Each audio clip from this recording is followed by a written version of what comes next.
Hola, ¿qué tal, amigas y amigos de Sumando Voces en Directo? Bienvenidos y bienvenidas a nuestro programa de los jueves. Como siempre, estamos transmitiendo a través de las redes sociales de Sumando Voces, las redes sociales de UNITAS. Estamos también por la Radio Libre Expresión de la Asociación de Periodistas de La Paz, la Radio San Andrés de la UMSA y la Radio Salesiana de la Universidad Salesiana.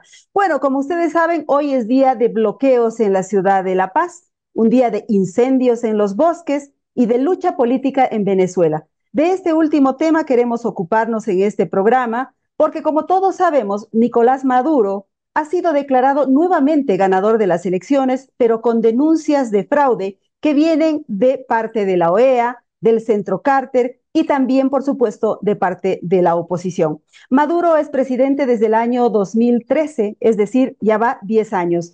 Pero antes lo fue Hugo Chávez, que instituyó el socialismo del siglo XXI y esta lógica populista en la región, y estaba en el poder desde el 99 hasta el 2013. Es decir, si sumamos los dos periodos, estamos hablando de 23 años de gobierno chavista en Venezuela. ¿Por qué nos ocupamos de ese tema? Porque creemos que esto puede tener repercusiones en la región, particularmente en el tema de los derechos humanos.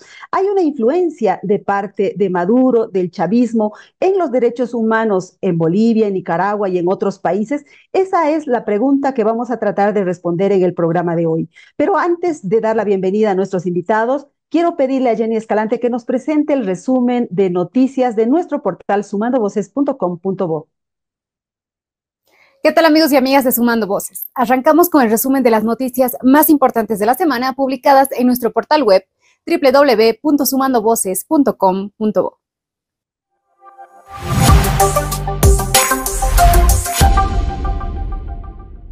Crisis en Venezuela. Venezuela vive una crisis política luego de que las elecciones presidenciales desarrolladas el domingo 28 de julio se vieran envueltas en un posible fraude electoral. El Consejo Nacional Electoral declaró el triunfo de Nicolás Maduro, pero no publicó las actas de escrutinio con los resultados detallados. Una buena parte de la comunidad internacional, incluidos países izquierdistas, desconocieron este triunfo, mientras que Bolivia respaldó al líder del partido chavista. La OEA denunció una manipulación aberrante de las elecciones venezolanas e instó a Maduro a aceptar su derrota. Por su parte, el Centro Carter concluyó que las elecciones carecen de integridad y no pueden considerarse democráticas. Producto de esta situación, ya se calculan 17 muertos, decenas de heridos y detenidos. Es por ello que el secretario general de la OEA, Luis Almagro, dijo que es momento de presentar cargos de imputación y orden de captura por parte de la Corte Penal Internacional contra los principales responsables, incluido Maduro. Los incendios no cesan. El Oriente es el más afectado por los incendios, mientras que los proyectos de ley de preservación y sanciones están estancados en el legislativo. Santa Cruz es la región más afectada por los incendios y los focos de calor. Entre tanto, en la Asamblea existen 5 proyectos de ley que están estancados y que tienen la finalidad de preservar los bosques e incrementar las sanciones contra los infractores. Al respecto, la diputada de Comunidad Ciudadana, Luisa Nayar, recordó que en noviembre de 2023 presentó el proyecto Pachamama, No Más Fuego, y que fue remitido a la Comisión de Región Amazónica, Tierra y Territorio de la Cámara Baja, pero hasta el momento no fue considerado. Judiciales. La veeduría ciudadana al proceso de preselección de candidatos a magistrados y magistradas judiciales, desarrollada por la Alianza Observación Ciudadana de la Democracia, identificó un total de 13 vacíos y omisiones en este proceso e hizo recomendaciones para mejorar la transparencia y publicidad, la equidad e igualdad, el apego a la norma y la garantía de idoneidad y probidad. El Senado reconoce la lucha y la justicia indígena de los defensores del territorio de Songo. La comunidad de Cahuachico del Valle de Songo de La Paz combate desde hace 20 años a la minería cooperativista, que ha pasado de contaminar y despojar de sus tierras a los comunarios a dividirlos y hostigarlos por impedir su actividad extractiva. Como un reconocimiento a su férrea defensa del territorio, el pasado jueves, la Cámara de Senadores entregó una declaración camaral que honra la lucha de esta comunidad. Hasta aquí con la información. No se olviden que pueden visitar nuestras redes sociales. En Facebook nos encuentran como Sumando Voces Bolivia, en X como Sumando Voces Bo, en TikTok como sumando.voces y nuestro portal web www.sumandovoces.com.bo.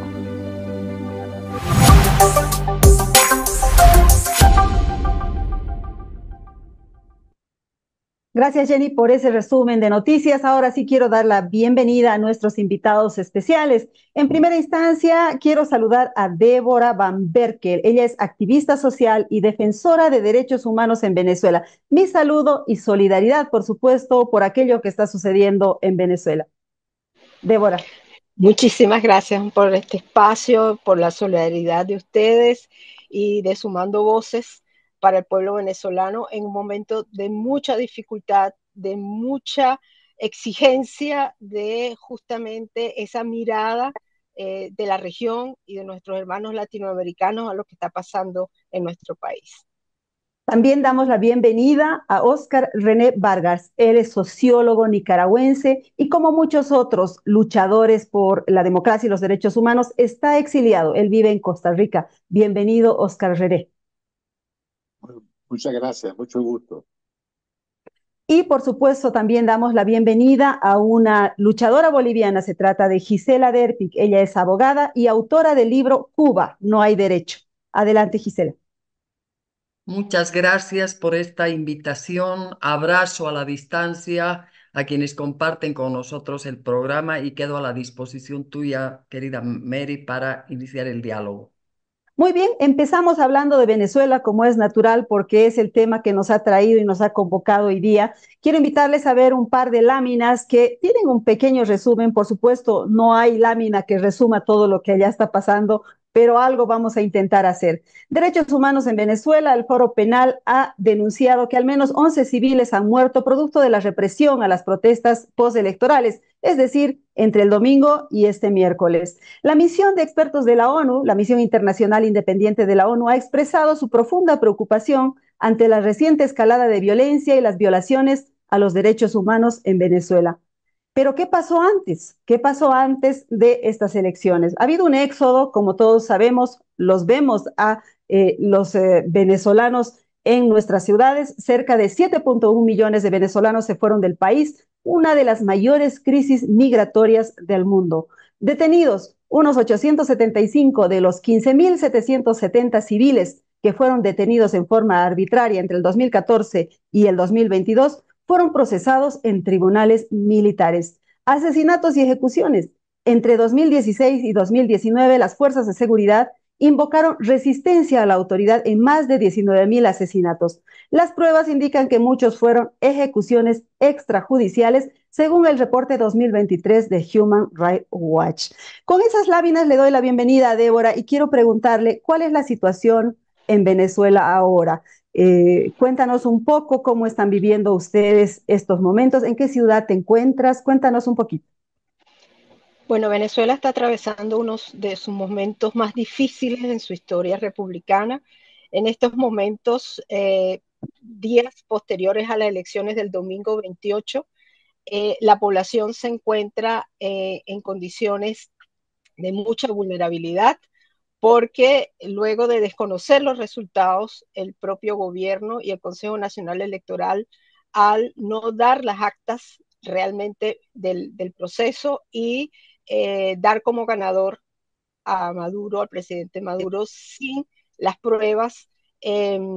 Posteriormente la oposición hizo todo un trabajo de recopilación de acta mesa por mesa y las ha publicado. Cualquier persona en el mundo puede revisar lo que son los resultados reales de esas actas y se ha planteado realmente una situación de fraude. Pero no solo eso, ha sido un desconocimiento a la voluntad popular, ha sido un desconocimiento la decisión que los venezolanos expresaron en las urnas el domingo y posteriormente a eso el gobierno ha declarado una represión directa y dura contra todos los ciudadanos que están protestando. Las cifras del Foro Penal son de 11 fallecidos, pero colegas de otras organizaciones ya registran 17 fallecidos en estas protestas. Hay por lo menos casi 700 personas privadas de libertad sigue el debido proceso que se tengan con nombre y apellido, pero se estima que son muchos más.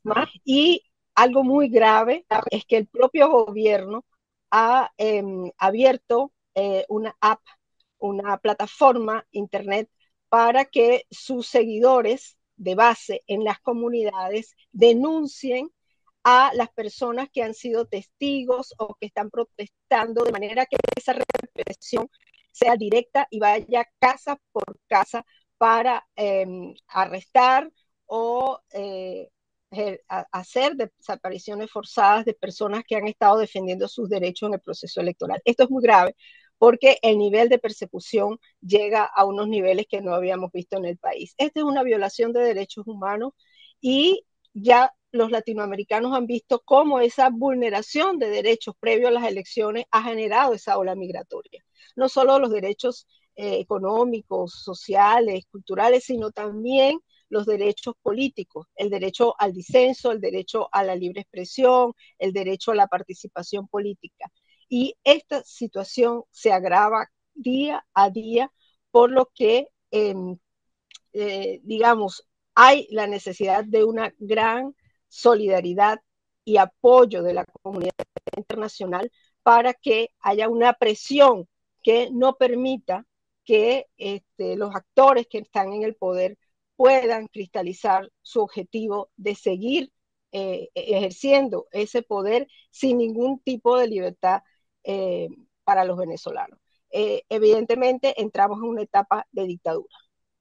Qué dramático el panorama que nos planteas, Débora. Por supuesto que la solidaridad para todo el pueblo venezolano por aquello que están pasando. No es la primera vez que salen a las calles a defender la democracia y los derechos humanos, pero probablemente esta sea una de las veces más complicadas en cuanto a la represión en contra de la gente. Bueno, y quiero también hablar con Oscar René, porque él es también una víctima, un perseguido político. Oscar, cuéntanos cuál es tu situación, cómo saliste de Nicaragua y cuál es la situación de los derechos humanos en aquel país ahora. Bueno, yo estuve preso después de las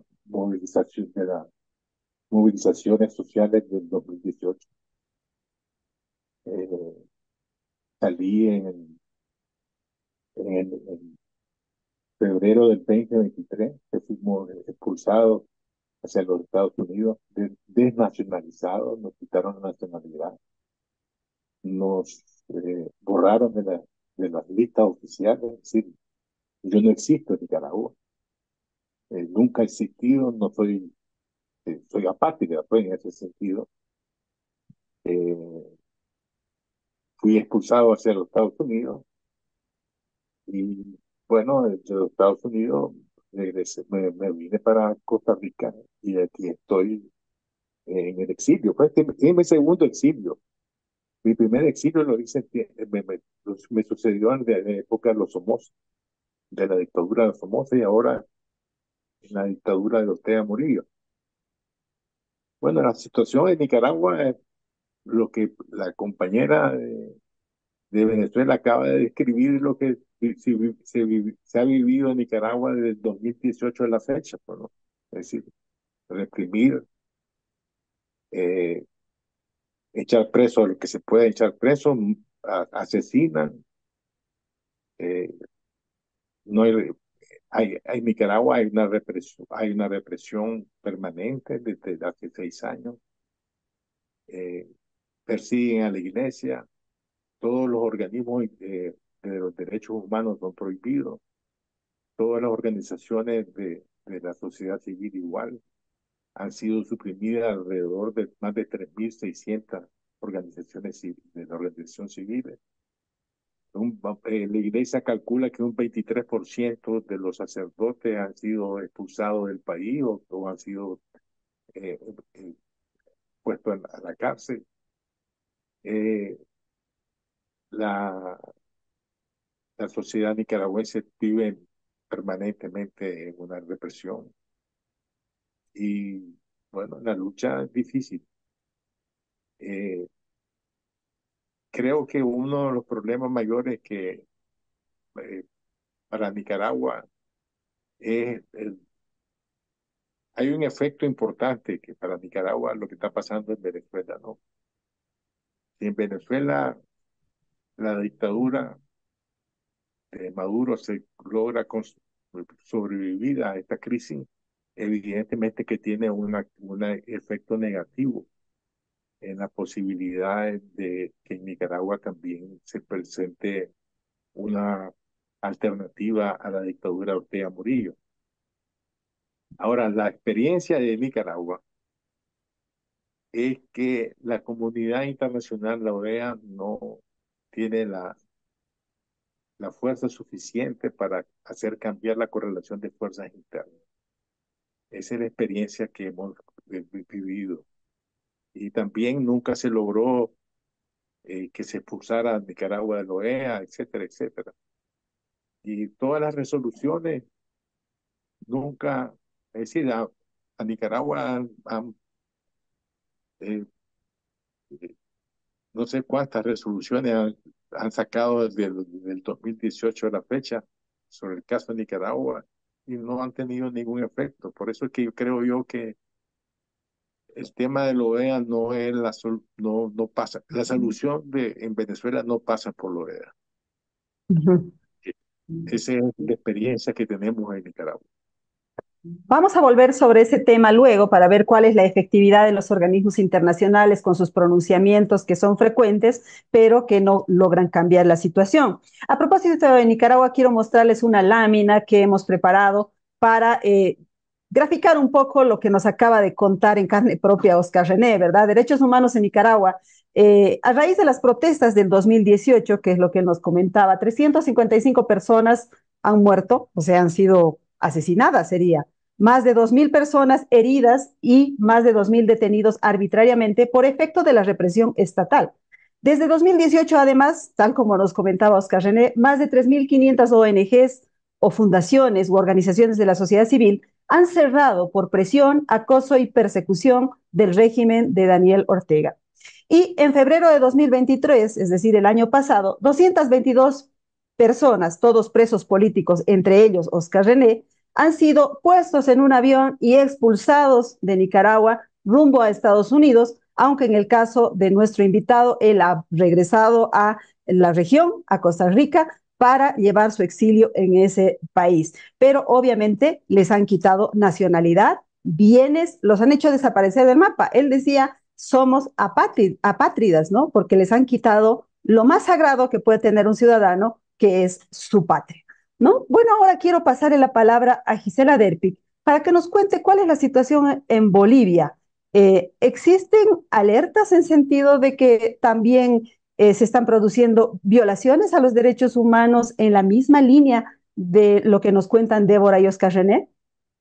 Gracias, Mary. Yo creo que es una pregunta de respuesta contundente. Sí, por supuesto que sí.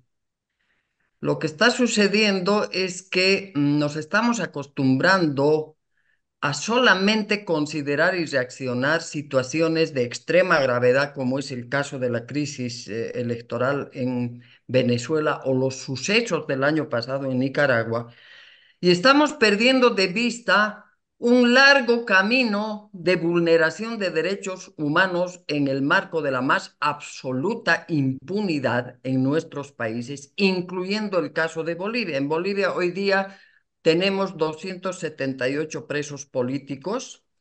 En Bolivia ha habido muertes, en algún caso no esclarecidas, utilizadas políticamente para la consolidación del régimen autoritario. Estoy hablando del caso Porvenir, pero también hablo del caso del supuesto terrorismo, conocido como Hotel Las Américas, que hoy día está ya haciendo antesala para un proceso internacional que yo espero que llegue a la Corte Penal Internacional. Pero más allá, podría mencionar también el caso de Marco Antonio Aramayo, de reciente data, que para nuestros invitados y para quienes no saben, era un hombre al parecer de buena fe que fue a caer en un cargo directivo de un fondo millonario de recursos provenientes de la explotación y la comercialización del gas, el Fondeoc, y este hombre de buena fe, nombrado durante el gobierno del señor Morales, tomó nota de que esos recursos estaban siendo objeto de un robo descarado a través de una red de corrupción y tuvo la mala ocurrencia de denunciar esto. Y en lugar de ser reconocida su denuncia como un acto de lealtad al propio régimen, pero más allá de los intereses del país, él ha sido perseguido judicialmente, ha sido recluido de una manera inhumana, sometido a torturas y diríamos víctima de un asesinato de ejecución continuada durante muchos años. En consecuencia, no es ajena esta problemática a la realidad boliviana.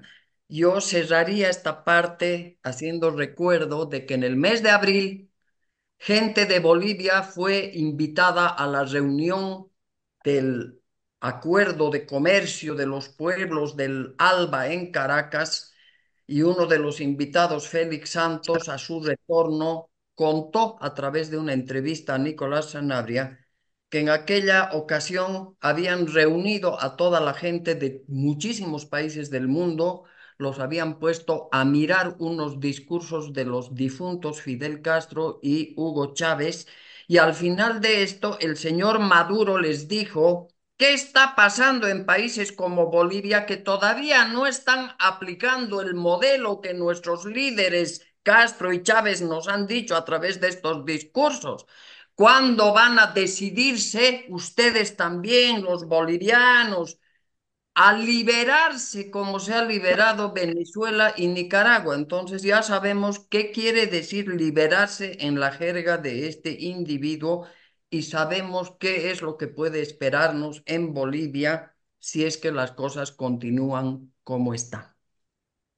Luego de esa alerta, quiero invitarles a ver también una lámina sobre Bolivia, a propósito de lo que nos decía Gisela. Resulta que acaba de salir el informe de situación de la red UNITAS sobre las vulneraciones a los derechos humanos y a las libertades fundamentales del último cuatrimestre. Estamos haciendo una comparación de los años 2021, 22 y 23 y 24, y fíjense ustedes que hay una tendencia creciente a las vulneraciones de derechos. En el periodo de enero a abril de 2024, el Observatorio de Defensoras y Defensores de Derechos de UNITAS registró un incremento de vulneraciones a las libertades fundamentales, la institucionalidad democrática y el derecho a defender derechos comparado con periodos similares en las gestiones 2021 y 2022 y 2023. Estamos hablando en el cuatrimestre de 307 vulneraciones en contra de estos derechos, garantías y libertades fundamentales. Pero bueno, ahora yo quisiera que hablemos sobre cuál es la influencia del chavismo, del gobierno de Nicolás Maduro en el resto de los países.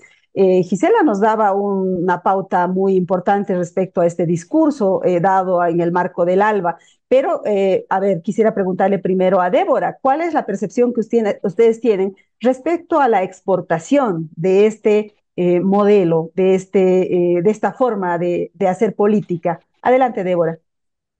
No, absolutamente de acuerdo con Gisela. El proyecto del socialismo del siglo XXI desde un inicio fue un proyecto de exportación y Venezuela usó el petróleo como una herramienta justamente para captar voluntades el interés de otros países y el seguimiento de sus líderes a las propuestas políticas, y en sus primeros años Chávez obtuvo una, digamos, aprobación alta y muy cercana de todo el continente, por supuesto una solidaridad inmediata con los que se definían de izquierda, con eso, con ese instrumento, digamos, se involucró en dinámicas internas de países, con su influencia, con el dinero, con los convenios de petróleo, y con la constitución de organismos de integración regional que buscaban alinear ideológicamente, pero más que ideológicamente, alinear en unos intereses compartidos, que significaba llegar al poder y más nunca dejarlo en los países, apropiarse de la capacidad de de lo que los países pudieran ser y su posibilidad de hacer digamos, un gran concierto de gobiernos todos alineados en estas prácticas que se han ido copiando. O sea, lo que han hecho estos países es copiar las prácticas de dominación al pueblo. Y por eso vemos cosas muy similares como se plantean en Nicaragua, como se han planteado en algunos aspectos en Bolivia, como se han planteado en otros países, en Honduras. Y eso es algo que nosotros sentimos que en el continente no se ha eh, revisado seriamente, no se le ha enfrentado seriamente a esta tentación de acabar con las democracias. O sea, las democracias están realmente en una situación de ataque y la democracia significa la libertad de los pueblos a definir su futuro, a la posibilidad de la convivencia, a la diversidad de visiones y posturas ante la vida y que puedan coexistir en un marco democrático y de derechos humanos. Eso es lo que está en peligro y lo que estamos viviendo. ¿Cuál es la diferencia en Venezuela en otros momentos? Que en esta instancia, en esta ocasión, se ha logrado articular un movimiento social de rechazo que no habíamos visto en los últimos años. Pasamos años con mucha polarización, con mucho distanciamiento, con mucha dificultad para elaborar propuestas conjuntas desde la sociedad de cambio.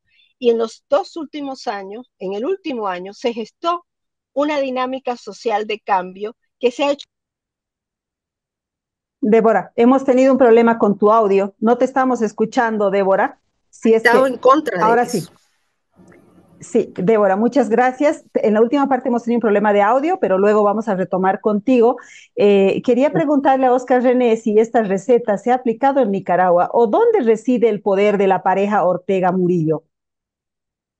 Bueno, yo creo que en Nicaragua existe, digamos, y puede ser algo similar en Venezuela, sobre la cual, cómo se sostiene la dictadura. En mis escritos, yo soy una persona que ha escrito mucho, es así mi profesión, digamos, análisis políticos, sociales, económicos. He escrito 57 libros, pues entonces ese ha sido mi trabajo. Y yo, en Nicaragua, yo sostengo que la dictadura se sostiene sobre cuatro pilares. Esa es la manera como se sostiene. Un pilar es la base social, otro pilar es los estamentos de las autoridades gubernamentales, me refiero a las instituciones. Tercer pilar es el pilar militar, policial y paramilitar. Y el cuarto pilar es la clase dominante, es decir, la gente con recursos. En Nicaragua, el pilar de la base social se ha disminuido, ha perdido base social, el orteguismo. Eh, en el 2017, digamos, las encuestas daban que Ortega tenía un 38-40% de base social. Las últimas encuestas de Nicaragua reflejan que están entre el 10 y el 15% dependiendo de la pregunta. Eso significa una pérdida de la base social, algo similar que pasó ahorita en Venezuela. Es decir, que el chavismo, el madurismo perdió su base social y eso es parte del movimiento social que se está desarrollando. Y el otro problema que yo veo es el que hay en Nicaragua comienza a fracturarse la parte de las instituciones que están carcomiéndose por debajo. Y tanto el pilar militar como el pilar, digamos, militar policial, ese es el pilar que sostiene a la dictadura junto con la alianza con el gran capital.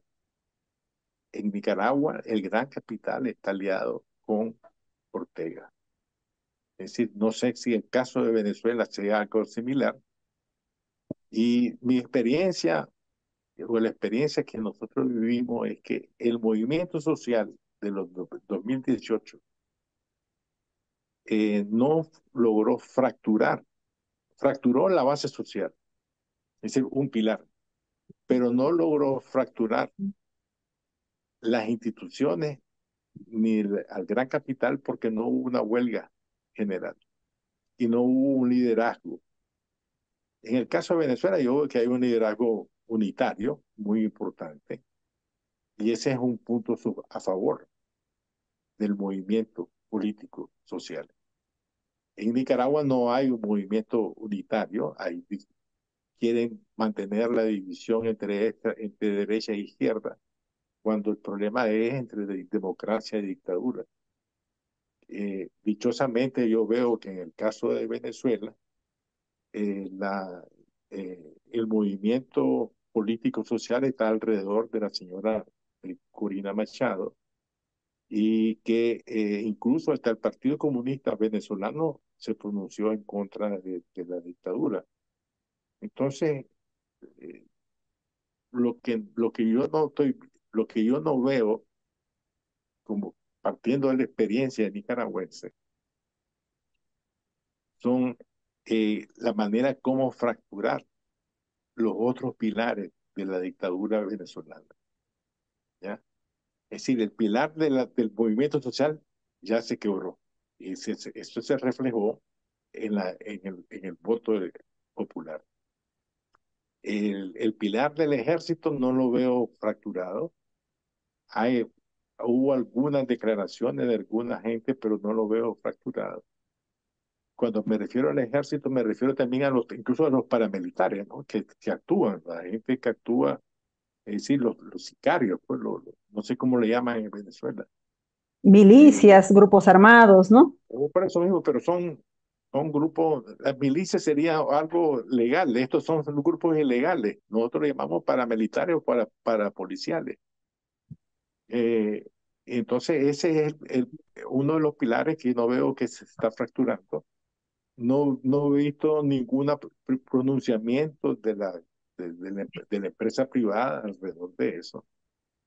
Y el pilar de las instituciones, es decir, de los funcionarios del Estado, tampoco veo que haya alguna más. Y ese es el caso también de Nicaragua.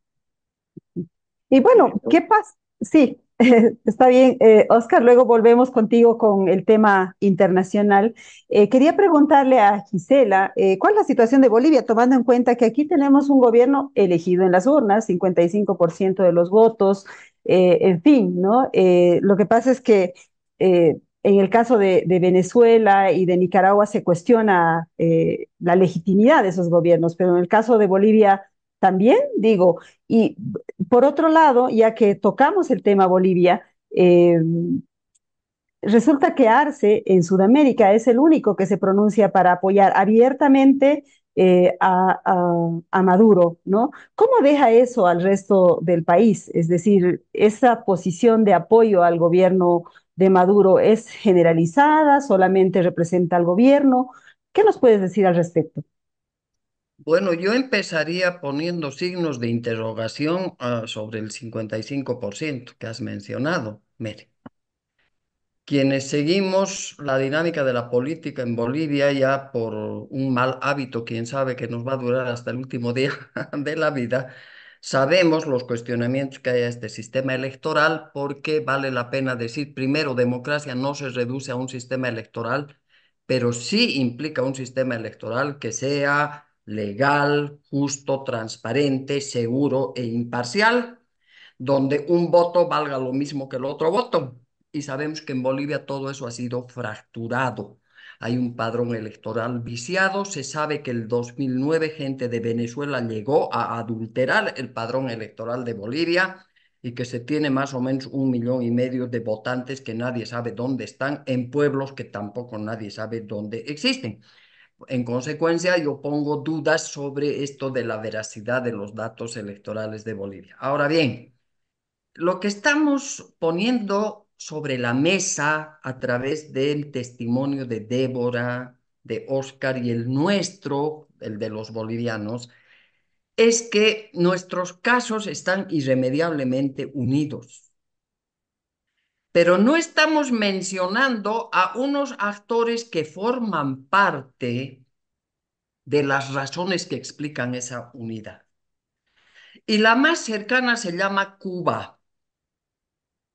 Después de haber hecho un estudio exhaustivo del caso cubano, yo estoy convencida de que la madre del cordero en el caso de Hispanoamérica se llama dictadura militar cubana. De ahí vienen esos hilos, ¿no? Es más, esto que se ha mencionado, el socialismo del siglo XXI, surge en el momento de derrumbe del socialismo real con la caída del muro de Berlín, como la alternativa que consiste así de facilito en la perversión de la democracia a esto que vemos que está sucediendo en Nicaragua, que sucede en Venezuela y que está sucediendo también en Bolivia.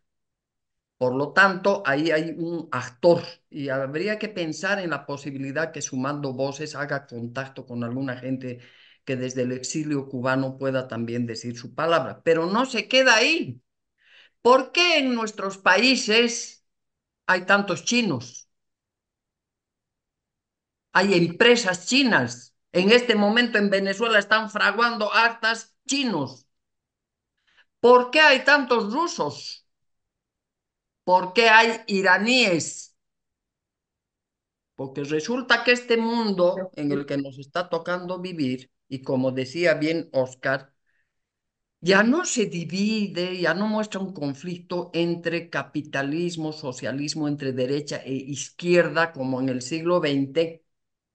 Eso va a explicar por qué hayan empresarios que venden su alma al diablo, no solamente en Nicaragua, en Bolivia también lo han hecho, porque para ganar dinero cualquier cosa es válida, son indignos de llamarse de verdad empresarios, sino que nos está llevando a entender que en este mundo la verdadera disyuntiva se da entre democracia y dictadura. Y por eso María Corina Machado, cuando le preguntan y le dicen, ¿usted es de derecha o es de izquierda? Ella dice, yo soy demócrata.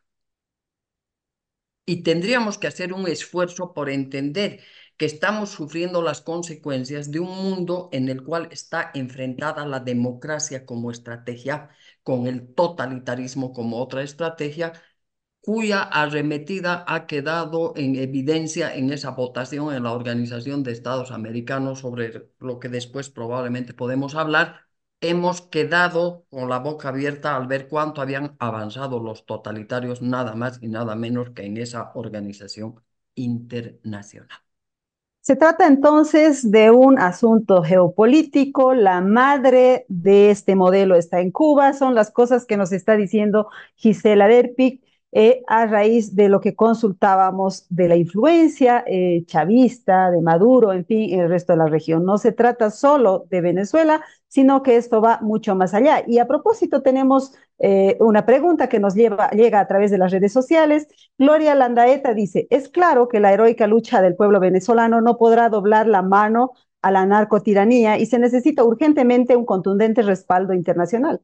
¿Qué expectativas se puede tener de la comunidad internacional? ¿Qué lectura tienen los tres de este diverso actor? ONU, Estados Unidos, Unión Europea, un concierto de países latinoamericanos. Y si creen que hoy vivimos en un contexto internacional diferente, ¿cuál la correlación de fuerzas entre el mundo capitalista y el bloque comunista? Quisiera saber si tienen una lectura geopolítica actual. Empecemos con Débora, en el contexto de que la OEA, como nos decía Gisela, ayer no pudo aprobar ni siquiera una resolución que le pida a Maduro o al régimen madurista que muestre las actas. Ya no digamos condena lo que ha pasado, sino simplemente que muestre las actas. Ni siquiera eso pudo aprobar la OEA ayer. ¿Cuál es tu lectura, Débora?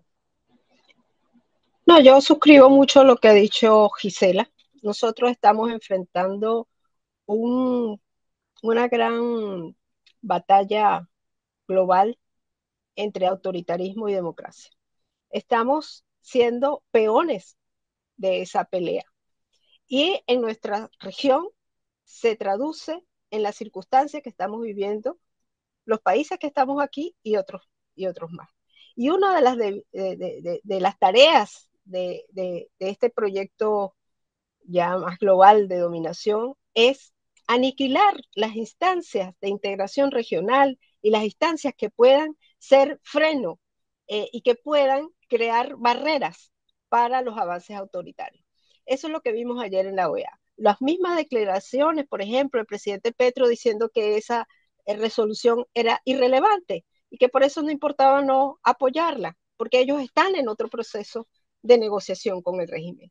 Es decir, se apela a las influencias directas o lo de los bloques que puedan ser en algún momento coincidentes en unos intereses, pero no en las instancias que fueron creadas para defender la democracia. Entonces, una de las tareas que tenemos los demócratas es exigir que esas instancias, esa institucionalidad en nuestra región pueda fortalecerse y pueda de verdad tener un peso significativo en estos procesos. Y otra cosa que tenemos que alentar es la propia vinculación y la propia solidaridad entre los pueblos. Eso que estamos haciendo hoy. Primero, compartir la información, compartir la denuncia y compartir espacio de construcción de propuestas que tengan una fuerza que vayan más allá de los propios gobiernos. En Venezuela, esa alianza social desde la base, en estos momentos los sectores populares, los sectores de mejores recursos están unidos en un propósito común que es defender los resultados de las elecciones del día 28 y defender la democracia. Eso nos costó mucho y se ha logrado.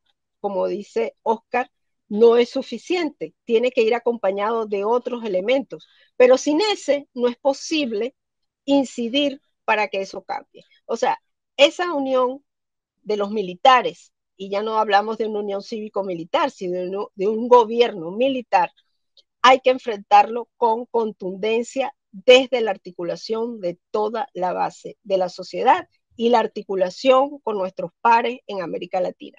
Un pronunciamiento de las organizaciones de la sociedad civil venezolana, donde latinoamericanas, donde apoyemos no solo a Venezuela, sino la lucha de Nicaragua, la lucha de Bolivia, como bien dice Gisela, que quizás no toma los grandes noticieros regionales, pero está allí y en cualquier momento puede tener picos que no nos imaginamos. Lo que pasa a la gente en Honduras, que tampoco es una gran noticia en este momento. Lo que sufrió Guatemala el año pasado y tuvo una conquista que logró que se respetaran las elecciones con mucha entereza de la sociedad civil. Yo creo que esas prácticas tenemos que compartirlas, esas prácticas tenemos que fortalecerlas y esos pronunciamientos deberíamos hacerlo más allá de las instancias que no han logrado avanzar en apoyar la democracia y apoyar los pueblos que demandan libertad. Débora Van Berkel nos lanza el desafío a la sociedad civil. Dice, ¿no? Ya que estos organismos han demostrado que no están pudiendo hacer nada o definitivamente no quieren hacerlo por justamente este tema geopolítico, entonces le toca a la sociedad civil pronunciarse. ¿Qué dice Oscar René sobre eso? Es decir, ¿cuál es la efectividad o inefectividad de los organismos internacionales y qué podría hacer la sociedad civil al respecto? Mira, la experiencia de Nicaragua es que desde 2018 a la fecha ha habido no sé cuántas resoluciones de la OEA diciendo que la democracia, etcétera, etcétera. En los Estados Unidos se ha aprobado tres leyes.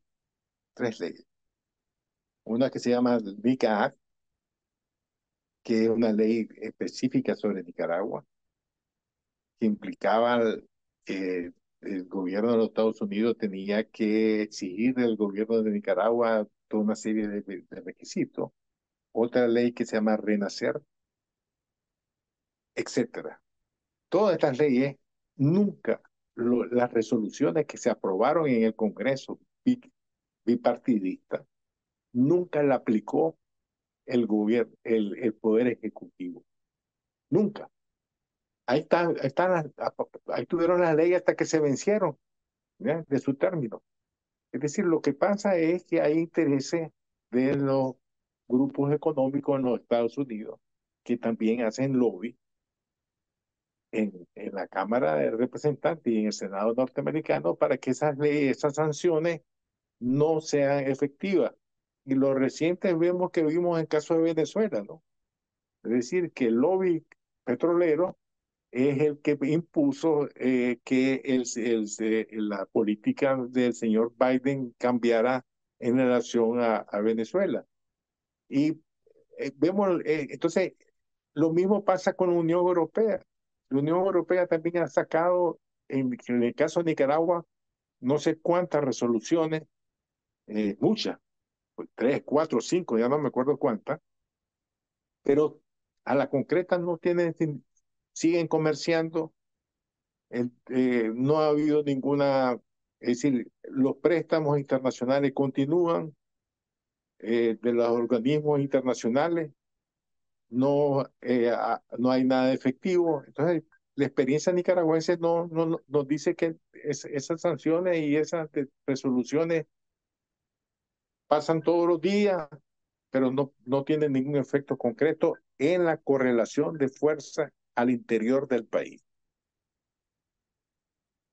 Y Gisela, que nos cuente entonces cuál es su lectura también, es decir, frente a esta imposibilidad de hacer algo desde la comunidad internacional, ¿qué debería ocurrir en estos países? ¿Qué debería ocurrir en Bolivia para restaurar la institucionalidad democrática que ha sido tan deteriorada en los últimos años? Yo estoy de acuerdo con lo que han dicho Débora y Oscar, porque viene de la experiencia y de la reflexión sobre esa experiencia. Yo creo que es así de grave el panorama. Pero precisamente porque es así de grave el panorama, yo tengo una intuición, no puedo hablar de otra cosa. Aquí hay razón de sobrevivencia, ¿no? De la civilización occidental y de intereses concretos de importantes representantes de la civilización occidental. Yo no creo que frente a lo que está pasando en Venezuela, Estados Unidos abdique de un papel que debe jugar para facilitar, para inducir, para motivar una salida en función de la democracia y de los derechos humanos en Venezuela. Entonces, me parece que esto va más allá de las propias debilidades que han sido anotadas. Sin embargo, permítanme ustedes que les comparta a manera de reflexión algunas constataciones que vengo haciendo en mi calidad de abogada también, ¿no? Yo creo que el Occidente se ha quedado sin liderazgo democrático.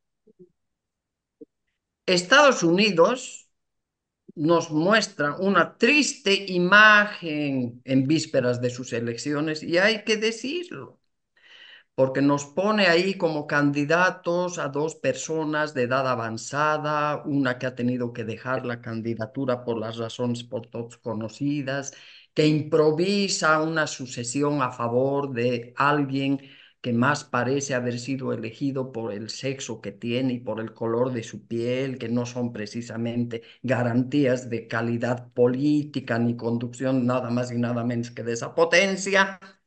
Y por el otro lado, lo tenemos al señor Trump con sus exabruptos que tampoco nos garantiza mucho. Y Europa, yo creo que Europa anda en lo que ha mostrado, yo no he visto, no me agrada ver esas cosas, lo que ha mostrado en la inauguración de las Olimpiadas. Para Europa el desafío del mundo se reduce a eso que ha mostrado. Así que me parece que bien harían los países occidentales en repensar el llamado que hay desde la realidad a conformar un liderazgo que de verdad piense en la democracia y en los derechos humanos. Permítanme una puntualización. Cuando hablamos de derechos humanos, hablamos de muchas cosas. Yo en especial me refiero a los derechos civiles y políticos, a los derechos de la primera generación, sin cuya efectividad no podemos hablar ni de la segunda ni la tercera generación de derechos. Y bueno, entonces, en el contexto de esta novedad monstruosa del totalitarismo disfrazado de democracia que ha emergido a la caída del muro de Berlín, Hay necesidad también de remozar esas organizaciones internacionales que hoy por hoy no sirven sino para enriquecer a una multitud de burócratas que nadie sabe cómo han llegado a esas organizaciones y que fácilmente caen en las redes de una estrategia totalitaria que cuenta con una fuente inagotable de financiamiento que es el crimen organizado transnacional, porque vamos a llamar a las cosas por su nombre. Ahora, hay que luchar para que se remocen estas organizaciones, hay que aspirar a un nuevo liderazgo democrático occidental y por lo demás nosotros tenemos que ser ciudadanos activos, activos en la cabeza, tenemos que aprender a creer lo que vemos con nuestros ojos, a no creernos las historias, a no creer los discursos de los mesías que ofrecen el paraíso, cuando en realidad lo que quieren es traer el infierno con todos sus males. Necesitamos ser voces que denuncien la violación de los derechos, pero además tenemos que entender que hay que trabajar juntos. La libertad no se defiende sola y por eso me alegra tanto estar aquí con ustedes, Débora, Oscar, con Mary, porque me parece que este es el camino. Desde la sociedad, desde las instituciones, tenemos que hacer fuerza común por la libertad, por los derechos humanos, por la democracia. Entonces, el desafío que plantea Gisela es mucho más grande todavía, reconstruir liderazgo de la sociedad occidental, ¿no? Dice que ya no hay ese liderazgo. Y por otro lado, nos da la tarea a los integrantes de la sociedad civil para ser activos, para ser críticos, para ser pensantes y contestantes también, ¿no? Bueno, yo les quiero agradecer por haber participado en el programa. Ha sido muy rico escucharles y conocer de boca de ustedes el testimonio de lo que está pasando en sus países. Me despido primeramente de Débora. Muchísimas gracias, Débora Van Berkel, por haber estado en Sumando Voces. Muchísimas gracias a todos y un placer compartir con los colegas latinoamericanos. Esto de verdad nos nutre y nos da fuerza para seguir trabajando, sintiendo que tenemos muchos referentes en América Latina que están en la misma causa. También nos despedimos de Oscar René Vargas. Muchísimas gracias por habernos contado su testimonio y darnos su análisis político y social de nuestra región. Bueno, muchas gracias por invitarme y espero que volvamos a contactarnos otro día. Muy bien, y muchísimas gracias también a Gisela Derpic por ese análisis geopolítico global que nos ha traído a Sumando Voces. Yo soy la agradecida y me voy a despedir parafraseando primero a María Corina Machado y decir, vamos hasta el final. Y voy a parafrasear también a un luchador, a Luis Manuel Otero Alcántara, artista cubano injustamente apresado en las mazmorras de la dictadura de la isla del Caribe, y con él, junto con él, les digo, estamos conectados. Muchas gracias. Muchas gracias a los tres. Yo me quedo un ratito más con la audiencia porque tengo un par de cosas que comentarles. Nos ha escrito Gloria Landaeta y nos dice, interesante lo dicho por Gisela, estoy de acuerdo con que el meollo hoy es la pugna entre dictadura y democracia. Es más, hoy la lectura debe partir del hecho de que no existen en el mundo sistemas que no sean capitalistas. El socialismo real nunca inventó otro modelo y el sistema capitalista no es el paraíso social. Esto si vemos sobre todo la destrucción ambiental planetaria. Dicho esto, creo que por ahora no tenemos mejor opción política que optar por la democracia política capitalista, aunque esta no lo sea en el plano económico. Antes de irnos, amigas y amigos, quiero leerles un resumen de nuestro editorial de la semana y en esta ocasión nos ocupamos del medio ambiente. Nuestro editorial titula Incendios y leyes incendiarias. Apenas estamos iniciando agosto y los incendios forestales ya han tomado dimensiones incontrolables, dejando cientos de miles de hectáreas quemadas, comunidades asediadas, animales en riesgo y fuentes de agua en proceso de agotamiento. Este panorama se registra sobre todo en el departamento de Santa Cruz y particularmente en el municipio de Robore. Mientras se quema el bosque, del que dependerá nuestra provisión de agua más adelante, el país está sumido en otros asuntos también preocupantes, como la crisis económica, la escasez de dólares y la falta de combustibles para el funcionamiento del aparato productivo. Entre tanto, los políticos parecen absortos en sus asuntos internos, particularmente los del MAS, que están confrontados por la candidatura del 2025 en vez de ocuparse de atender los problemas urgentes de la gente y de la naturaleza. Precisamente por esa abstracción de los problemas reales, estos no tienen la atención que merecen. ¿Y qué implicaría que los políticos atiendan el tema de los incendios? Además de la atención de emergencia, que es urgente y necesaria, hace falta un compromiso con la anulación del paquete de leyes incendiarias, que en esencia son las que permiten la devastación del bosque con la finalidad de habilitar más predios para cultivos industriales. Estamos esperando a contar otra vez por millones las hectáreas quemadas el 2024 o estamos dispuestos a actuar. Ese es el editorial de nuestra fecha, amigas y amigos. Quiero invitarles a seguirnos en nuestras redes sociales. Estamos en el Facebook, en Sumando Voces Bolivia, en X, en Sumando Voces Bo, en TikTok estamos en sumando.voces y nuestra página web es sumandovoces.com.bo. Recuerden, amigas y amigos, este es un medio de comunicación de la sociedad civil. Nos enfocamos en derechos humanos, democracia y desarrollo sostenible para hablar del tema del medio ambiente. Gracias por habernos seguido. Hoy hemos hablado sobre Venezuela, la región, la democracia y geopolítica. El próximo jueves tendremos otro asunto que le interesa a la sociedad civil. Gracias por habernos seguido. Chao, chao.